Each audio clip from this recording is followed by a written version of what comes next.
నా పేరు శ్యామ్ సుందర్ రెడ్డి అండి. Telangana central armed police forces welfare association నుంచి వచ్చాము. కేంద్ర ప్రభుత్వంలో రెండు రకాలైన ఆర్మ్డ్ ఫోర్సెస్ ఉన్నాయి. ఒకటేమో డిఫెన్స్ ఫోర్సెస్, రెండోదేమో సెంట్రల్ ఆర్మ్డ్ పోలీస్ ఫోర్సెస్.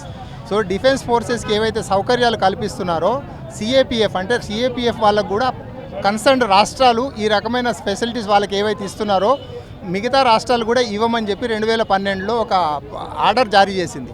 ఆ ఆర్డర్ ప్రకారం మాకు కొన్ని సౌకర్యాలు కలిగించాలని చెప్పి గత 12 సంవత్సరాల నుంచి ఈ ప్రభుత్వానికి మేము విన్నవించుకుంటూనే ఉన్నాము. కానీ ఇంతవరకు దాని మీద ఎలాంటి మూమెంట్ జరగలేదు. అప్లికేషన్లని చెత్తదాఖలైనవి. సో ఈ రకంగా ప్రజావేదిక అనేది ఇప్పుడు ప్రజాభవన్కి వచ్చాం కాబట్టి ప్రజా దర్బార్లో మేము అప్లికేషన్ ఇవ్వడం జరిగింది. సో మా సెంట్రల్ ఆర్మ్డ్ పోలీస్ ఫోర్సెస్లో CRPF, BSF, ITBP, Assam rifles, SSB అనే 6 ఫోర్సులు ఉంటాయి. ఈ 6 ఫోర్సుల వాళ్ళు చాలా ప్రతికూలమైన వాతావరణంలో పనిచేస్తారు.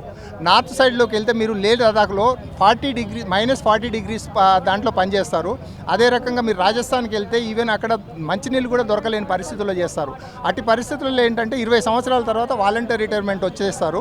బయటకు వచ్చిన తర్వాత ఆర్మీ వాళ్ళకైతే జాబులు దొరుకుతున్నాయి, కానీ మళ్ళీ మాకు మాత్రం రీఎంప్లాయ్మెంట్ అనేది కలిగించట్లేదు. సో ఇలాంటి కొన్ని సమస్యలను మేము పరిష్కరించమని చెప్పేసి ప్రభుత్వానికి విన్నవించడానికి ఇక్కడికి వచ్చినాము. దీంట్లో ఐటీబీపీ చాలా కష్టమైన పరిస్థితుల్లో పనిచేస్తుంది. బీఎస్ఎఫ్ కూడా అదే రకంగా 6400 కిలోమీటర్లు బార్డర్ని సెక్యూరిటీ చేస్తుంది.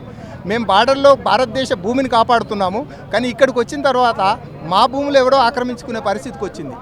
సో అందు గురించి మేము ప్రభుత్వానికి విన్నవించేది ఏంటంటే ఒక్కసారైనా మా సమస్యల మీద దృష్టి సారించి ఈ సమస్యల నుంచి పరిష్కరించగలిగితే మేము ఎంతో కొంత ఈ తెలంగాణ రాష్ట్రంలో 5 నుంచి 10,000 మంది ఎక్స్ సిఏపిఎఫ్ పర్సనల్ ఉన్నాం కాబట్టి ఈ సిబ్బందికి ఒకసారైనా చూడమని చెప్పేసి ఈ దరఖాస్తులు సబ్మిట్ చేయడం జరిగింది. Thank you.